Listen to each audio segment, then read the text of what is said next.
मंडली के तेरे नाम पे जो बलिदान हुए, धनवीरों का इस मंडली के तेरे नाम पे जो बलिदान हुए, हम उनके साहस त्याग को ले, हम उनके साहस त्याग को ले नित आगे बढ़ते जाते हैं। धन्यवाद सदा प्रभु कृष्ण तुझे, तेरे सन्मुख शीश नवाते हैं। हम तेरी आराधना करने को दरबार में तेरे आते हैं। धन्यवाद सदा प्रभु कृष्ण तुझे। हे मेरे मन तू यहोवा को धन्य कह, जो कुछ मुझ में है उसके पवित्र नाम को धन्य कह। हालेलुया। प्रभु यीशु मसीह तेरा धन्यवाद हो कि जहाँ दाऊद कहता है मैं हर समय यहोवा को धन्य कहा करूंगा, उसकी स्तुति निरंतर मेरे मुख से होते रहेगी। प्रिय प्रभु, हम फिर एक बार फिर इस धन्यवाद की सीरीज में हम दोबारा जुड़ने आए हैं कि हम सीख रहे हैं कि हमारे मसीह जीवन में सबसे कठिन काम क्या है। और हमने सीखा जो कुछ मैंने सीखा, प्रभु कोशिश कर रहा हूं कि हम तुझे धन्यवाद देने सीख जाएं। तेरी महिमा हो। प्रार्थना यीशु के नाम से, आमीन। प्रिय भाइयों बहनों, हमने पहला जो भाग हमने देखा है और आपने सुना है। अगर आपने देखा हो तो आपको याद होगा कि अय्यूब के वचन से मैंने बताया था, उसमें प्रश्न था कि मसीह जीवन में सबसे कठिन परिश्रम बात क्या है।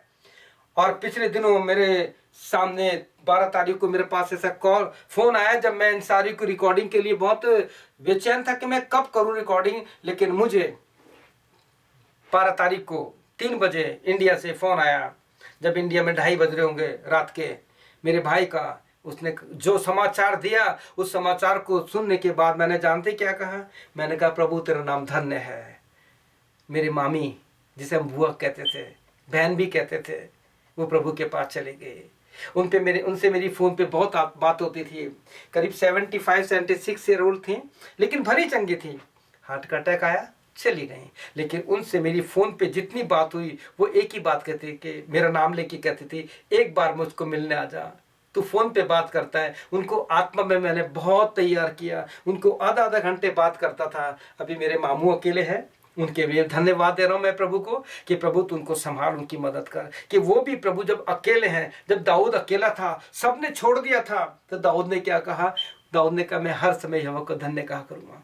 तो प्रिय भाई बहनों, मैं ऐसे लोगों को जो अकेले हैं, जो दुखी में, पीड़ा में, परेशान में, मैं उनको आज एनकरेज करना चाहता हूँ, मैं उनको उत्साहित करना चाहता हूँ कि प्रिय भाई बहनों, अपने जीवन में धन्यवाद देना सीख लीजिए। क्योंकि मेरे को दुख तो है कि मैं इतनी दूर पड़ा हूँ, मैं अपनी बहन को देख भी नहीं सका, मैं अपनी जो मेरी माँ भी थी उनको देख नहीं सका। लेकिन धन्यवाद है, मेरे पास वो विश्वास है। मैंने पहले सीरीज में बताया, I am not hopeless, my hope in Jesus Christ. And the same thing is with you. If you are not hopeless, if you are hope in Jesus Christ, one day you will see. मैं अपने उन लोगों से कह रहा हूँ जो इस समय दुखी हैं, लाचार हैं, जो रो रहे होंगे, उनसे कह रहा हूँ आप निराश मत हो। अगर आपकी विश्वास यीशु मसीह पर है, यदि आपका विश्वास दाऊद के समान है, दाऊद का जब वो बच्चा जो जिस प्रकार से पैदा होता, हम उसको नहीं देखते हैं, लेकिन दाऊद के विश्वास को देखते हैं, क्योंकि बच्चे परमेश्वर के हैं, बच्चा कोई पाप नहीं करता। जब वो चला गया तो दाऊद ने क्या कहा? वो तो मेरे पास नहीं आएगा, लेकिन मैं उसके पास जाऊंगा। हमारे प्रियजन जो दुनिया से चले गए, वो हमारे पास नहीं आएंगे, लेकिन अगर हमारे पास आशा है, प्रभु यीशु मसीह में आशा है, जिसने मृत्यु पर जय प्राप्त करके हमें आशा दी है कि एक दिन हम भी प्रभु के साथ जी उठेंगे और अपने प्रियों को देखेंगे। प्रिय भाई बहनों, मैं आपका एनकरेज करना चाहता हूँ ऐसे परिवारों में जिनका बेटा, जिनकी बेटी, जिनका पति, जिनका पत्नी या माता पिता इस संसार से चले गए। वो सोचते हैं हमें अकेले, हमें कौन संभालेगा? किसको हम पापा कहेंगे? किसको हम मम्मी कहेंगे? किसको हम अपना बेटा या बेटी कहेंगे? किसको मैं अपनी पत्नी के जैसे नाम से पुकारता था, क्या पुकारूंगा? पत्नी कहती है कि मैं अपने पति को जिस नाम से कैसे पुकारूंगी? प्रिय भाई बहनों, दुख होता है, हमारे प्रिय जाते हैं। लेकिन धन्यवाद, जब दाऊद अकेला था, उसने प्रभु को धन्यवाद दिया। मेरे पास ये बहुत बड़ा प्रश्न दाऊद के लिए आया और बहुत प्रार्थना के बाद प्रभु ने मुझे लिखवाया। प्रिय भाई बहनों, बाइबल में ये दूसरा व्यक्ति है अय्यूब के बाद, हो सकता है थोड़ा सा लंबा हो जाएगा, क्योंकि इसमें बहुत गहरी बात है जो प्रभु ने सिखाया। मैंने दाऊद से सीखा धन्यवाद देना, दूसरा व्यक्ति जो है जिससे मैंने धन्यवाद देना सीखा। और परमेश्वर का वचन धन्यवाद बाइबल की कहती है, आप साम 34 पढ़ेंगे, उसका पहले वचन में जब पढ़ेंगे मैं आपके लिए पढ़ना चाहता हूं कि यहाँ पे दाऊद कहता है, मैं हर समय यहोवा को धन्य कहा करूंगा, उसकी स्तुति निरंतर मेरे मुख से होती रहेगी। मैं यहोवा पर घमंड करूंगा, नम्र लोग इस सुनकर आनंदित होंगे। मेरे साथ यहोवा परमेश्वर की बड़ाई करो और आओ हम मिल करके उसके नाम की स्तुति करें। दाऊद ये कहता है कि हर समय निरंतर, और लोगों को एनकरेज कर रहा है। मेरे प्रिय भाई बहनों, अगर आप अकेले हैं, सबने छोड़ दिया है, आपका प्रियजन चला गया, दुखी, भूल जाइए, अय्यूब के समान धन्यवाद दीजिए और दाऊद के समान कहिए कि मेरे साथ मिलकर परमेश्वर की स्तुति करो। आओ मेरे साथ धन्यवाद दो। देखो मेरे को, देखो मेरे पास दुख तकलीफ आई, परेशानी, मेरा बेटा चला गया, मेरी बेटी चली गई, मेरा पति पत्नी में से कोई चला गया, मेरे माता पिता चले गए, लेकिन देखो मैं आज भी धन्यवाद देता हूँ। प्रिय भाई बहनों, मेरे भी माता पिता चले गए, मैं उस दिन को कभी नहीं भूल सकता जिस दिन मेरे फादर ला ने, मेरे पत्नी के पापा ने मेरी गोद में जब आखिरी सांस ली थी, वो संसार से चले गए। मैंने एक ही कहा था, प्रभु तेरा नाम धन्य है, तेरा नाम धन्य है। प्रिय भाइयों बहनों, धन्यवाद देना बहुत मुश्किल होता है। हम सुख सुविधा में सबको धन्यवाद देते हैं, प्रभु को बहुत बड़ी बड़ी बातें करते हैं, लेकिन जब दुख संकट बीमारी परेशानी आती है, घर से कोई चला जाता है, हम भूल जाते हैं। लेकिन अय्यूब नहीं भूला। यहाँ मैं आपको बताना चाहता हूँ, जब दाऊद कहता है कि मैं हर समय निरंतर मेरे मुख से उसकी स्तुति होती रहेगी, तो प्रिय भाइयों ये बात मेरे दिमाग में आई। और ये बात थी, मैंने प्रभु परमेश्वर से, प्रभु यीशु मसीह से जो आत्मा हमें वरदान के रूप में देता है, ये यूहन्ना 14 अध्याय के अनुसार जो हमें सारी बातें सिखाता है, रेवलेशन प्रकाशन देता है, प्रकाशित वाक्य 1 अध्याय उसका 10-11 पढ़िए, जकरिया पढ़िए 4 अध्याय उसका पहला वचन।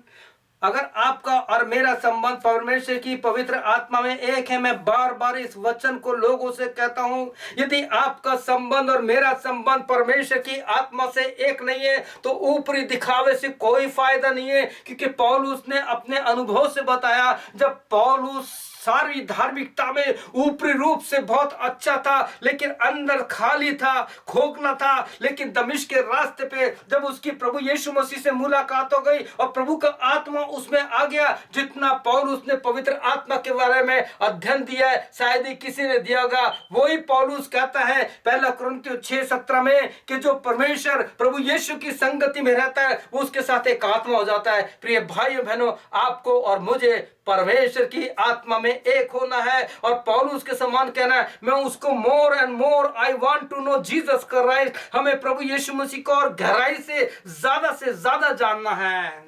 और वही बात मैंने प्रभु से पूछी कि प्रभु परमेश्वर मेरे यीशु मसीह, दाऊद कहता है कि मैं हर समय यहोवा को धन्य कहा करूंगा, उसकी स्तुति निरंतर मेरे मुख से होती रहेगी। क्या दाऊद सोता नहीं था? प्रिय भाइयों बहनों, कभी सोचा है? ये मैंने सोचा। परमेश्वर की बुद्धि की आत्मा ने मुझे समझाया और मैंने प्रश्न पूछा कि क्या प्रभु दाऊद सोता नहीं था, जो वो कहता है मैं निरंतर हर समय प्रभु को धन्यवाद दिया करूंगा, उसकी स्तुति निरंतर मेरे मुख से होती रहेगी। तो प्रिय भाइयों बहनों, परमेश्वर की आत्मा ने एक दिन सुबह 3 बजे मुझे जगाया।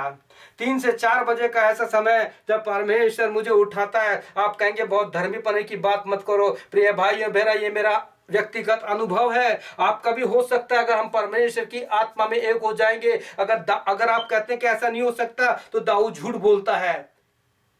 प्रिय भाइयों बहनों, वचन में लिखा है, दाऊद कहता है कि मैं निरंतर हर पल हर क्षण, क्या वो सोता नहीं था?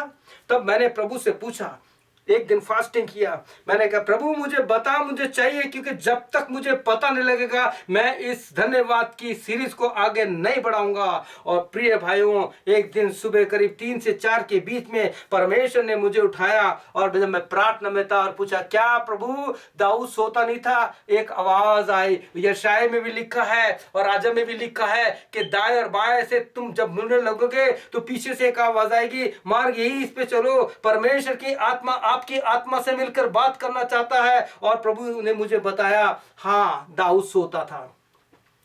सुनिए, दाऊद सोता था, फिजिकली सोता था। प्रभु ने कहा वो दिमाग से और आत्मा से नहीं सोता था। आपको उदाहरण बताऊं, आपने कई बार लोगों को देखा होगा नींद में बड़बड़ाते हैं, they are grumbling in deep sleep, क्योंकि जो कुछ वो उन्होंने किया है। मैंने बहुत से अपने दोस्तों के साथ, जब मैं सेमिनरी में था, जो मेरा रूममेट था वो रात को बड़बड़ाता था। जो सर ने काम दिया है वो वचन याद करने के लिए वो रात को बड़बड़ाता था, वो बाइबल के वचनों को बोलता था। प्रभु ऐसा ही होता, ऐसा ही उसके साथ हुआ दाऊद के साथ। दाऊद बुद्धि से और आत्मा से नहीं सोता था। और ये सच है, जिस दिन आत्मा और बुद्धि सो जाती है इंसान यहां से चला जाता है, शरीर सोता है। प्रिय भाइयों बहनों, जब ये भेद परमेश्वर ने मुझ पर प्रकट किया तो मैंने परमेश्वर से कहा कि प्रभु मुझे और कंफर्मेशन दीजिए कि दाऊद आत्मा में और शरीर में, और सॉरी आत्मा और बुद्धि में नहीं सोता था, शरीर में सोता था। तो परमेश्वर का वचन मेरे पास पहुंचा। तो परमेश्वर ने मुझे बताया, जब मैंने प्रभु के वचन को खोला, प्रभु से पूछता गया, तो मेरा ध्यान एकदम आत्मा में पहला कुरिन्थियों 14 अध्याय में गया, जहां पौलुस कहता है चाहे कुछ भी हो जाए मैं आत्मा से भी और बुद्धि से भी गाऊंगा, मैं आत्मा से भी और बुद्धि से भी प्रार्थना करूंगा। जब हमारी आत्मा और बुद्धि परमेश्वर की आत्मा से एक हो जाती है तो प्रिय भाइयों बहनों, आप और मैं दाऊद के समान कह सकते हैं कि मैं हर समय यहोवा को धन्य कहा करूंगा, उसकी स्तुति निरंतर मेरे मुख से होती रहेगी। मेरे साथ मिलकर बढ़ाई करो, आओ हम प्रभु को धन्यवाद दें। प्रिय भाइयों, बुलाइए घर में अपने लोगों को। अगर आपके जीवन में ऐसा काम हुआ है, घर में धन्यवाद दीजिए, केवल धन्यवाद दीजिए। और देखिए, केवल और कुछ मत कीजिए, केवल प्रभु को धन्यवाद दीजिए। तेरी आशीषों के लिए, दुख के लिए, तकलीफ के लिए, परेशानी के लिए एक बड़ा काम हो जाएगा। प्रिय भाइयों बहनों, दाऊद के जीवन में सारी बातें हो गई। किस प्रकार से दाऊद ने अपने जीवन में इस बात को हमारे सामने रख दिया कि हम दाऊद के समान मिलकर के परमेश्वर को धन्यवाद दें। और दाऊद ने जो कुछ किया आप जानते हैं। ये किस प्रकार से कहता है, निरंतर मेरे मुख से परमेश्वर की महिमा होती रहेगी।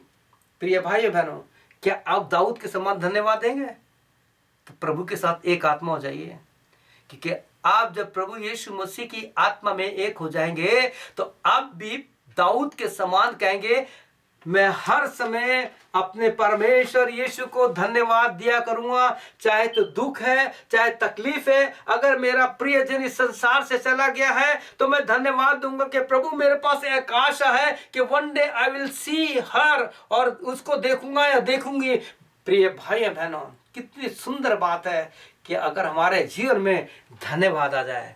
कितनी सुंदर बात है, परमेश्वर की आत्मा ने समझाया कि दाऊद सोता था, शरीर में सोता था, आत्मा और बुद्धि में नहीं सोता था। क्यों? क्योंकि दाऊद की बुद्धि और आत्मा परमेश्वर के साथ इतनी मिल गई थी कि वो नींद में भी, आत्मा में भी, बुद्धि में भी प्रभु की धन्यवाद देता था। और कहता है कि मेरे साथ मिलकर परमेश्वर की स्तुति करो, मेरे साथ मिलकर परमेश्वर की बढ़ाई करो। प्रिय भाई बहनों, प्रभु का धन्यवाद हो। जब मेरे पास फोन के कॉल आते हैं, बीमारों के ज्यादा कॉल आते हैं, तो मैं उनसे ही कहता हूं कि आप चंगाई चाहते हैं, you want to see miracle, धन्यवाद दीजिए। कहना प्रभु ये धन्यवाद है। बहुत से कॉल आते मेरे पास, कहते हैं पास्टर साहब कि डॉक्टर ने कहा है कि ये बीमारी है आपको, आप इतने दिन जिंदा रहेंगे। मैंने कहा डॉक्टर ने कहा है, प्रभु ने नहीं कहा ना। पैदा करने वाला कौन है? प्रभु परमेश्वर। जिंदगी मौत उसके हाथ में। प्रिय भाइयों, परमेश्वर ने उस दुष्ट से कहा था, अय्यूब की जान को नहीं छूना, तू परख ले।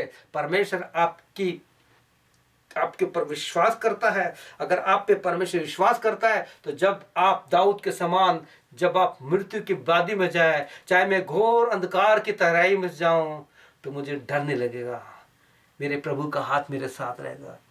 आइए हम प्रार्थना करें। क्या आप चाहेंगे कि धन्यवाद की आत्मा आपको मिल जाए? तो आइए मेरे साथ छोटी सी प्रार्थना कीजिए। आइए प्रार्थना करें। आइए मेरे पीछे बोलिए, यीशु मसीह, मैं तेरी आत्मा के साथ एक आत्मा होना चाहता हूँ। तेरे वचन को प्रभु अपने जीवन में लेना चाहता हूँ। प्रभु यीशु, कुलूसियों 3:2-6 के अनुसार मैं इसमें जड़ पकड़ना चाहता हूँ। प्रभु यीशु, कुलूसियों 3:16 के अनुसार मेरे जीवन में तेरा वचन, तू खुद वचन है, तू आत्मा है, मेरे जीवन में आ जा और प्रभु मेरे मुंह को छू ले, ताकि मैं भी दाऊद के समान कह सकूं कि हे मेरे मन, तू यहोवा को धन्य कह। मैं हर समय यहोवा परमेश्वर को धन्य कहा करूंगी, उसकी स्तुति निरंतर मेरे मुख से होती रहेगी। मेरे साथ मिलकर बड़ाई करो। धन्यवाद, तेरी महिमा हो, तेरी महिमा हो यीशु। अपने जीवन को मैं तेरे हाथ में सौंपता हूँ, ये सौंपती हूँ। मेरे पापों को क्षमा कर, यीशु के नाम से, आमीन। प्रिय भाइयों बहनों, प्रभु का धन्यवाद हो। कितनी सुंदर बात परमेश्वर ने आपको मुझे सिखाई है। हालांकि दुख और तकलीफ होता है, हमारे प्रिय जाते हैं, शरीर में है। प्रभु यीशु मसीह भी रोया जब उसका मित्र लाजरस हो गया, लेकिन उसको पता था मैं क्या करने वाला हूँ। आइए हम तीसरी सीरीज को देखने के लिए अपने तैयार करें, ताकि हम जब तीसरा भाग पढ़ेंगे कि हम धन्यवाद कैसे और किस रूप में दें, तो आपको पता लगेगा कि वो धन्यवाद का विषय कितना सुंदर है कि हम भी हर समय प्रभु को धन्यवाद देते हैं। प्रभु यीशु आपको आशीष दे, प्रभु आपकी आत्मा के साथ रहे। May God bless you. प्रभु यीशु मसीह का अनुग्रह, पिता परमेश्वर का प्रेम और पवित्र आत्मा की सहभागिता धन्यवाद देने में, उसकी स्तुति करने में, प्रभु के आगमन तक आपके साथ रहे। आमीन।